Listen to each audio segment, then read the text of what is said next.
Your turn. Thanks. I've been thinking, this is a really great analogy for how the human body works. It's just a board game.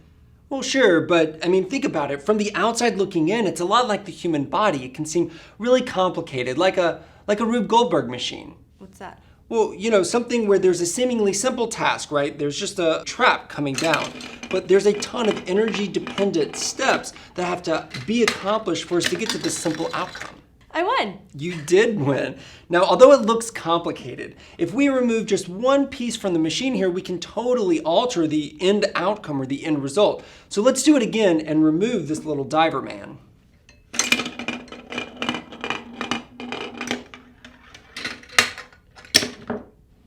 Okay, so I see. The whole game is like the human body, but there's obviously a lot more genes in the human body than there are individual pieces in the game.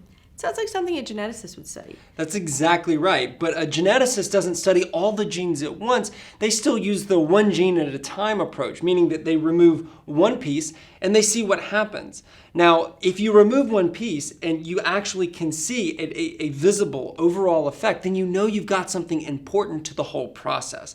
And this is actually what geneticists call a monogenic trait. A monogenic trait is whenever one gene has a variation that affects the overall outcome or phenotype.